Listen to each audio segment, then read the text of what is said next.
আসসালামু আলাইকুম রহমতুল্লাহি বারাকাতু। আজকের এমন একটা হৃদয় বিদায়ক ঘটনা সম্পর্কে আলোচনা করব, যেটা গোটা পৃথিবীর মানুষকে মোচড় দিয়েছিল। কত বড় যন্ত্রণাদায়ক ঘটনা সেটা আমরা প্রত্যেকেই জানি। কারবালার ঘটনা, এটা ইতিহাসে আমরা সকলেই কম বেশি জানি।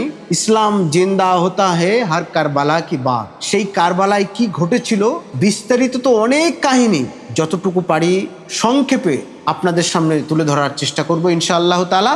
কারবালার ঘটনা শুধু একটি যুদ্ধের ইতিহাস নয়, এটি সত্য ন্যায়ের জন্য আত্মত্যাগের এক মহান শিক্ষা। এখান থেকে আমাদের অনেক শিক্ষা আছে, যে শুধু যুদ্ধ হয়েছে, শহীদ হয়েছে, রক্তে বন্যা বয়েছে, এমনটা শুধু বিষয় নয়। এখান থেকে আমাদের অনেক শিক্ষার বিষয় আছে।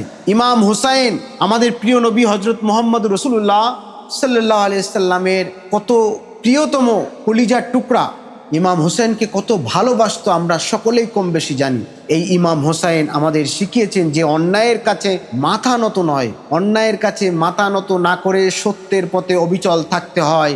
যদিও তার জন্য বড় ত্যাগ স্বীকার করতে হয়, তবুও আমাদেরকে সেই পথেই ধাবিত হতে হবে। এটাই ইসলাম শিক্ষা দিয়েছে। আজও বিশ্বের কোটি কোটি মানুষ কারবালার এই আত্মত্যাগকে শ্রদ্ধার সঙ্গে স্মরণ করে। কারবালা আমাদের মনে করিয়ে দেয় যে সত্য ও ন্যায়ের বিজয় চিরস্থায়ী, আর অন্যায় কখনো স্থায়ী হতে পারে না।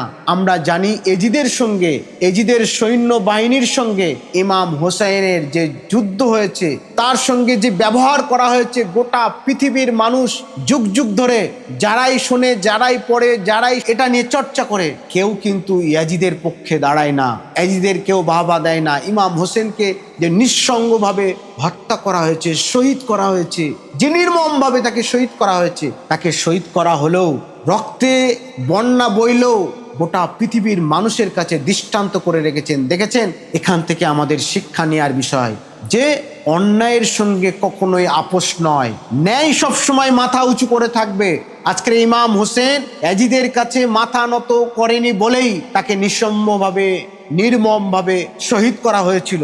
আজকে তিনি ইসলামের কথা ভেবে, ন্যায়ের কথা ভেবে, হকের কথা ভেবে, রসুলের আদর্শের কথা ভেবে মাথায় নিয়েই তাই অন্যায়ের সঙ্গে তিনি আপোষে কখনো আসেননি। তাই তিনি এই যুদ্ধে ধাবিত হয়েছিলেন, তাকে নির্মম হত্যা হতে হয়েছিল, শহীদ হতে হয়েছিল। ভাবুন তো, প্রচণ্ড রোদের মধ্যে একটি ছোট্ট শিশু পানির জন্য কাঁদছে, তার ঠোঁট শুকিয়ে গেছে, চোখে পানি নেই, চারপাশে শুধু মরুভূমি আর তপ্ত বালি, অথচ কাছেই বয়ে যাচ্ছে বিশাল ফোরাত নদী, কিন্তু সেই পানি তাদের জন্য নিষিদ্ধ। এ দৃশ্য কোনো কল্প কাহিনী নয়, এটি কারবালার হৃদয় বিদায়ক ঘটনা। যে ঘটনা আমরা যখন পড়ি, স্মরণ করি, চর্চা করি, হৃদয় বেদনাদায়ক হয়ে ওঠে, আমরা মনটা ভারাক্রান্ত হয়ে পড়ি। 61 হিজরি সালের মহরম মাসে মুসলিম বিশ্বের শাসক ইয়াজিদ চেয়েছিল সবাই তার আনুগত্য স্বীকার করুক, কিন্তু মহানবী সাল্লাল্লাহু আলাইহি সাল্লাম তার প্রিয় নাতি ইমাম হোসেন এই অন্যায় অত্যাচারের কাছে মাথা নত করতে তিনি রাজি হননি। তাই তো তিনি জানতেন সত্যের পথে চলতে গেলে ত্যাগ স্বীকার করতে হবে, তবুও তিনি পিছু পা হননি। পরিবার, সন্তান এবং অল্প কিছু সঙ্গী নিয়ে তিনি যাত্রা শুরু করেছিলেন। কোন দিকে? কারবালার প্রান্তরের দিকে। কারবালার প্রান্তরে পৌঁছে ইয়াজিদের বিশাল বাহিনী তাকে ঘিরে ফেলে দিল, তাকে ঘিরে ফেললো। ইমাম হোসেন, তার দলে ছিলেন মাত্র কয়েক ডজন মানুষ, আর বিপরীতে ছিল হাজার হাজার সৈন্য ইয়াজিদের। এরপর শুরু হয় সবচেয়ে নির্মম অধ্যায়। ফোরাত নদীর পানি বন্ধ করে দেওয়া হয়। কারবালার প্রান্তরে যে ফোরাত নদী ছিল, সেই নদীর পানিও বন্ধ করে দেওয়া হয়, যাতে সেই নদীর পানি পান না করতে পারে আমার ইমাম হোসেনের লোক, যারা সঙ্গে সাথী ছিল, তারা যাতে পানি পান করতে না পারে। শিশুদের কান্না, মায়েদের আহাজারি আর তৃষ্ণার কষ্টে ভারী হয়ে ওঠে, কিন্তু তবুও ইমাম হোসেন সত্যের পথ ছেড়ে তিনি দূরে চলে যাননি। আশুরার দিন একে একে তার সৈন্যরা শহীদ হয়ে যান, পরিবারের সদস্যরাও আত্মত্যাগ করেন। ইতিহাসে বিশেষভাবে স্মরণীয় হয়ে আছে তার 6 মাস বয়সী শিশু পুত্র, যার তৃষ্ণা মেটানোর আবেদন গ্রহণ করা হয়নি।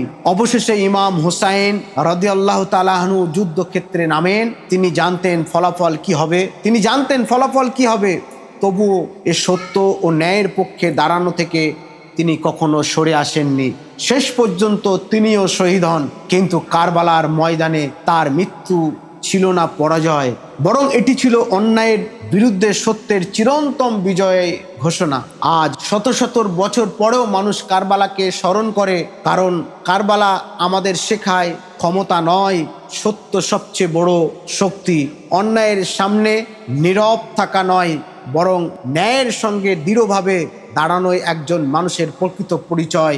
এই শিক্ষা আমরা এই কারবালার প্রান্তরে ইমাম হোসেনের কাছ থেকেই আমরা অর্জন করি। এই কারণেই কারবালা শুধু একটি ঐতিহাসিক ঘটনা নয়, এটি সাহস, ত্যাগ এবং সত্যের জন্য আত্মোৎসর্গের এক অমর শিক্ষা।